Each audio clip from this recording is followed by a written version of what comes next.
waduh semakin pusing Pak, kebijakan berubah-ubah, nanti SOP ada ini, nanti besok belum lagi jelasin ini, tiba-tiba janganlah bukan yang itu, SOP-nya yang ini, berubah lagi dan sebagainya gitu ya.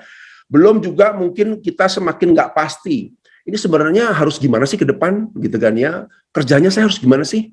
Lalu kedua juga semakin kompleks, ya banyak perubahan, semakin rumit gitu kan untuk mengerjakan sesuatu, dan pada akhirnya membuat kita gamang. Ya, mungkin teman-teman juga sekarang kan sebagian ada WFH, sebagian ada WFO. Ini gimana sih? Kok itu WFO melulu, saya WFH, ini kok itu WFH, saya WFO sih, gitu ya. Atau pas lagi WFH, bingung dapat tugas. Pak, saya kan WFH, nggak bisa, ini soalnya begini. Gitu ya Pak ya? Oh ya sudah deh, saya ke kantor. Jadi bingung saya kerja. Jadi sebenarnya saya WFH atau WFO ya? Nah ya, kita pelajari ya, semua bermulai dari kondisi keadaan yang mungkin tidak menyenangkan ya, mungkin barangkali manajemen di KC juga bukan maunya begitu, tapi kondisinya yang membuat kita harus siap dengan yang namanya VUCA, gitu ya. Oke.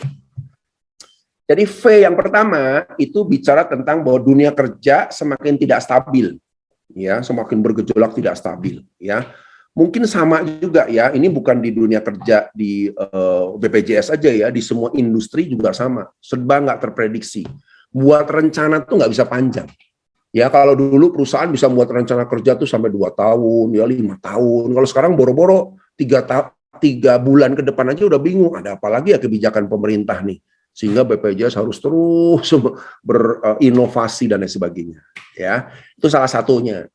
Impact-nya apa? Dampaknya apa? Nah, di sini membuat pegawai harus mampu mengatasi masalah beragam dan multitasking. Ya, itu resiko bukan di BPJS saja, tapi di semua industri, di semua pekerjaan sekarang itu serba harus multitasking. Ya, jadi jangan mengeluh, aduh, kenapa berat sekali sih kerja di sini, kayaknya enak di tempat lain. Enggak.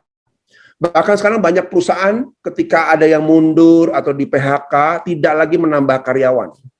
Ya, rekrutmen sudah mengecil. Ya, dibanding dulu sebelum pandemi kan tiap bulan rekrut dan sebagainya. Tapi sekarang stop, kita pakai yang ada. Ya, ketika pakai yang ada, kita nggak menambah, padahal pekerjaan terus-terusan, ya kepesertaan barangkali nambah, kita harus bisa multitasking. Kerja kan tidak ada, kondisinya lah yang menuntut kita untuk bisa seperti itu. Makanya self driving tadi ya, kita harus mulai berpikir self driving ini, ya. Itu yang pertama ya. Lalu yang kedua, jadi semakin sulit sih, jadi nggak ngerti orang kerja aja dia bingung kan ya, PPKM 1, PPKM 5, sekarang PPKM 4. Ya, katanya sudah hijau tapi PPKM. Gimana sih nih? Wah, kerja aja udah bingung tuh ya pengaturannya dan lain sebagainya. Dampaknya apa? Ruang lingkup kerja jadi mudah berubah-ubah sehingga membuat harus cepat mempelajari hal yang baru. Makanya teman-teman bersyukur di BPJS ini ada forum untuk kita sharing session. Gunanya apa? Jadi cepat kalau ada ilmu-ilmu baru. Ya, yang khususnya hari ini ya, kita belajar tentang ilmu baru bagaimana sih mengelola diri sendiri. Karena kuncinya untuk kita bisa menjadi lebih baik adalah mengelola diri sendiri. Gitu ya. Itu yang U, uncertainty. Lalu yang C, semakin kompleks, betul. Ya. Apa akibatnya? Permasalahan yang muncul bertubi-tubi membuat perusahaan harus mengantisipasi berbagai macam aturan baru dan rencanakan. Ya, Pak, kenapa kita? Nah, ini karena kompleks. Ya, masalahnya tuh sangat beragam, setiap hari selalu muncul hal baru, gitu ya. Dan A yang terakhir adalah segala sesuatu jadi serba ragu-ragu. Ini bener nggak ya? Ya kan? Antara target, antara waktu, kualitas, layanan, jadi saling tumpang tindih. Jadi kita nggak ngerti ini harus bagaimana sih sebenarnya, gitu kan ya.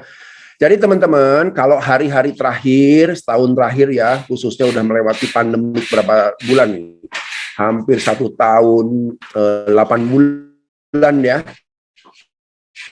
Mulai males kerja, mulai nggak semangat gitu kan ya, mulai aduh jenuh dan lain sebagainya. Yuk tolong ya, kita harus mulai belajar mengubah mindset kita ya. Kita harus belajar memikirkan ke depan. Ya, jangan untuk hari ini. Hari ini saya malas, tapi next hidup saya harus jalan terus. Next perusahaan harus jalan terus. Next apa yang harus saya lakukan harus saya pikirkan. Gitu kan ya. Jadi VUCA mengajar kita untuk memikirkan masa depan. Ya, orang yang memikirkan masa depan ada orang yang punya self driving. Mereka ngatur diri sendiri. Seperti apa sih ke depan. Gitu kan ya. Hari ini sharing akan lebih sedikit masuk ke dalam personal kita ya, supaya kita sadar gitu loh. Apa sih peranan kita? Kenapa saya kok di BPJS dan lain sebagainya. Salah satu yang menyebabkan adalah yang paling fatal ya, paling terasa adalah COVID ya. Saya setiap minggu ya, saat-saat ini setiap minggu ya, mulai dari bulan Januari itu selalu kedatangan orang konseling tentang di PHK. Pak, saya di PHK, Pak. Yang di PHK bukan level-level administrasi, bukan level-level bawah, tapi juga level atas. Ya. Ada salah seorang ya, rekan saya teman Jepang, karena semua pool depo ditutup, hanya buka di Jakarta, akhirnya semua dipecat, termasuk semua level sampai level atas. Ya, jadi nggak semakin mudah. Jadi dengan kondisi sekarang, dengan teman-teman masih bisa bekerja di BPJS, pertama adalah kita harus syukuri dulu. Jadi ya, jangan kita ngomel-ngomel, ngeluh pekerjaan kita, tambah berat, tambah capek, dimarahin atasan terus, dikomplain terus, disalahin terus, bingung kerja WFH, WFO. Yuk kita belajar ngelihat keluar. Ternyata di dunia luar banyak orang lebih susah dari kita. Itu dulu tuh. Jadi orang yang self-driving harus tahu dulu di mana posisi kita dan bagaimana kita memandang posisi kita ke depan. Nah, itu ya. Akibatnya apa? Ya, teman-teman ngerasa ya, overload Pak. Ini kayaknya kerja saya nggak habis-habis deh. Hari ini sekian, besok ngulang lagi, sekian, ngulang lagi, dan seterusnya. Gitu ya. Itu overload. Ya. Lalu yang kedua, bisa juga kita menghadapi atau mengalami yang namanya jenuh. Aduh, jenuh ini kerjaan kok gini-gini aja sih, gitu ya. Akibatnya apa? Stres. Ini banyak nih, hari-hari nih stres banyak nih, ya. Case-case orang mau bunuh diri juga banyak, ya. Belum lama juga ke kantor kami ada tuh mahasiswa dari perguruan tinggi negeri S2, IPK-nya 3,92. Frustrasi nggak dapat pekerjaan, mau bunuh diri. Bayangin tuh. Ya, ini tahun ini udah hampir 4 orang ya datang ke kantor saya untuk konsultasi. Pak, saya udah nggak tahan, Pak. Pak, udah nggak ada harapan, Pak. Saya pusing, Pak. Ya. Bahkan ada udah kerja juga ada, Pak. Saya nggak naik-naik karir, Pak. Wah, frustrasi saya, Pak. Ini kayaknya saya dijegal atasan, Pak. Udahlah, saya bunuh diri aja. 4 orang. Stres. Gitu ya. Kenapa? Yang berikutnya juga sama, kecemasan yang meningkat. Ya, orang cemas itu kelihatan sebenarnya ya dari tatapan mata, ya kalau kerja udah mulai bengong, banyak ngelamun. Nah itu sebenarnya bukan orang stres saja ya, tapi cemas dengan dirinya. Harus gimana ya saya ke depan, gitu kan ya. Lalu juga akibat COVID dan kondisi yang ada bisa jadi kurang motivasi kerja. Nah sekarang hari ini kita coba belajar ya, gimana sih mengangkat motivasi kita. Ya, karena motivasi itu sifatnya sangat pribadi, sangat personal. Bisa nggak sih Pak orang lain motivasi orang lain? Bisa, tapi kecil dampaknya. Yang bisa memotivasi orang itu adalah dirinya sendiri. Nah, makanya teman-teman, di hari ini yuk kita lihat ke dalam diri dulu yuk. Ya, sebelum melihat keluar, sebelum ngomel-ngomel keluar, sebelum berkeluh kesah dengan masalah kita, melihat ke dalam dulu. Apa yang sudah saya terima hari ini? Apa yang saya sudah dapatkan hari ini? Nah, itu kuncinya penting. Ya. Lalu WFH membuat kerja jadi nggak efektif. Ya, kalau dulu kan enak ya, kerja karena dekat sama atasan, Pak, ini gimana Pak? Nanya sama Pak, Bu, ini gimana Bu? Sekarang di rumah gitu ya, pas ditelepon atasan nggak ngangkat-ngangkat, saya stres, ini gimana kerjaan nggak beres-beres, dan lain sebagainya. Belum keganggu anak, belum keganggu orang lain di rumah, dan lain sebagainya. Belum masak, belum ngangkat jemuran, gitu kan ya. Jadi WFH ini sebenarnya kalau saya lihat bukan sesuatu yang memperingan orang ya, bisa kerja di rumah ya, tapi itu kerja di rumah itu lebih berat. Kalau kerja di kantor, semua pikiran di rumah ditinggal. diurusin sama siapa? Istri, pembantu, orang lain, mertua, uruslah. Gua kerja di kantor. Tapi kalau kita kerja di rumah, masa iya sih orang rumah sibuk sana sini kita diem aja terpaksa. Pak, datang galon. Ya, mah sebentar, angkut galon dulu. Lagi meeting nih sama atasan nih. Sebentar ya Pak ya, ada sebentar aja Pak, angkut galon dulu. Datang lagi, Pak, gas habis. Siap. Sebentar ya Pak, mohon maaf ya, meetingnya ditunda 5 menit ya. Oh, ada keperluan sebentar Pak. Padahal ngangkut gas, masang gas dulu dan sebagainya. Jadi bebannya kerja di rumah itu jauh lebih berat. Belum yang ibu-ibu, sebentar mau meeting, sebentar nak, sebentar, suapin anak dulu, ya kan? Ngurusin ini, ngurusin itu, wah enak kerja di kantor gini caranya nih, gitu akhirnya. Lalu bisa jadi juga hal yang berkaitan dengan kesulitan komunikasi, ya kan? Komunikasi jadi susah kan? Kalau dulu langsung cepat, sekarang sulit, gitu kan? Dan yang terakhir gangguan teknologi informasi. Gangguan itu artinya gini. Ini kebiasaan dari kita nih ya, dan ini menjadi penyakit yang terjadi di seluruh dunia semenjak pandemi. Kan ada namanya generasi rebahan, ya rebahan ya. Ya, saya banyak lagi case-case ya, datang ke saya juga sama tuh, Pak, saya nih kok jadi nggak jadi diri sendiri ya di zaman pandemi. Kenapa? Saya banyak WFH Pak, tapi kalau di rumah saya buka YouTube, kelamaan Pak, 2 jam buka YouTube.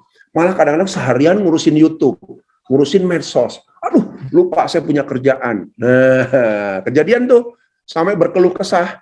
Gimana ya Pak ya? Saya bilang udah handphonenya matiin aja. Tapi kan saya telepon kantor, wah segala macam tuh. Ya, akibatnya apa?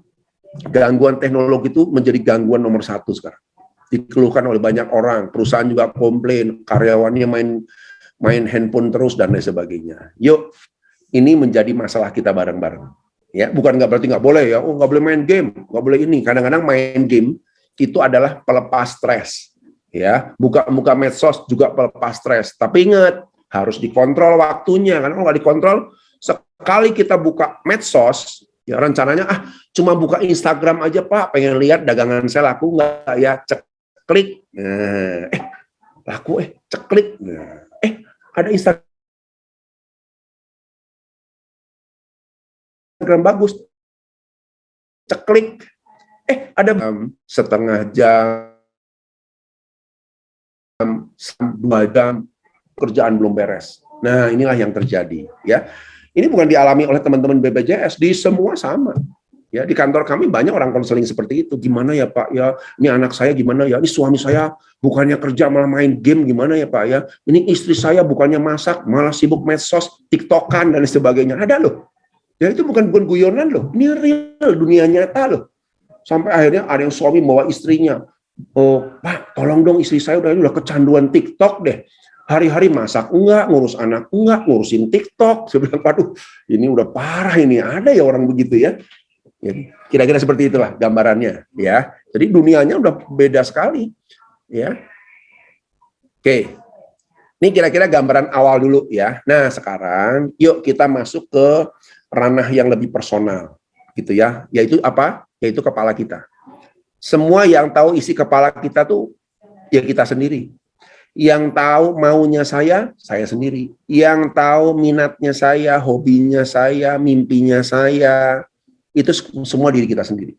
Ya, nggak ada orang lain yang tahu. Makanya kenapa dibuat self-driving? Pada akhirnya untuk bisa memotivasi diri kita, termasuk juga bawahan kita dan orang-orang di kantor, itu adalah mengerti apa yang memotivasi orang itu. Ya, kita mau paksa, mau dimarahin, dipanis, terus diomelin, jangan berubah. Percaya sama saya. Saya udah pengalaman. Yang bisa ngerubah satu itu dirinya sendiri. Makanya kita harus tahu dulu apa sih isi kepalanya, gitu kan ya. Nah, di sini ada satu hal ya yang penting ya, disebut pola pikir atau mindset.